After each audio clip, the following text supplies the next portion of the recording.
أعوذ بالله من الشيطان الرجيم. بسم الله الرحمن الرحيم. يا أيها الذين آمنوا اذكروا نعمة الله عليكم إذ جاءتكم جنود فأرسلنا عليهم ريحا وجنودا لم تروها وكان الله بما تعملون بصيرا. إذ جاءوكم من فوقكم ومن أسفل منكم وإذ زاغت الأبصار وبلغت القلوب الحناجر وتظنون بالله الظنونا. هنالك ابتلي المؤمنون وزلزلوا زلزالا شديدا. وإذ يقول المنافقون والذين في قلوبهم مرض ما وعدنا الله ورسوله إلا غرورا.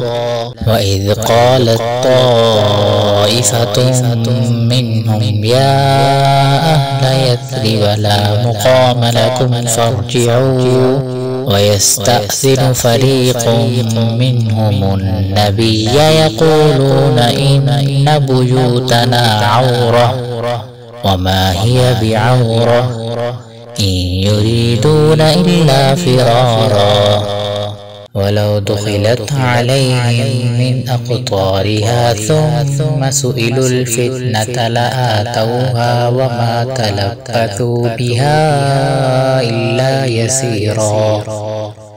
ولقد كانوا عاهدوا الله من قبل لا يولون الأدبار وكان عهد الله مسؤولا.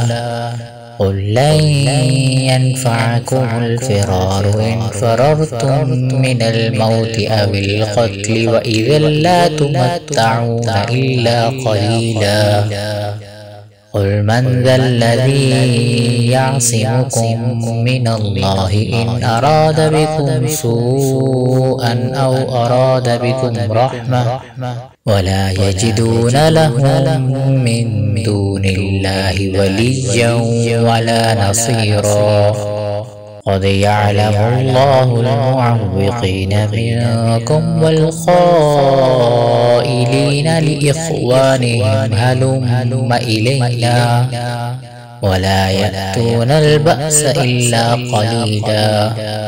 أشحة عليكم فإذا جاء الخوف رأيتهم ينظرون إليك تدور أعينهم كالذي يغشى عليه من الموت.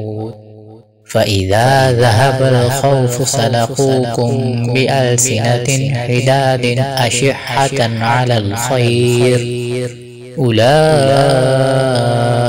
لم يؤمنوا فأحبط الله أعمالهم وكان ذلك على الله يسيرا.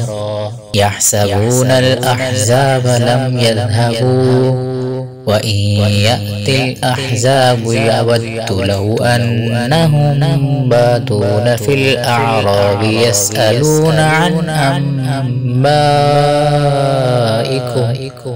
ولو كانوا فيكم ما قاتلوا إلا قليلا.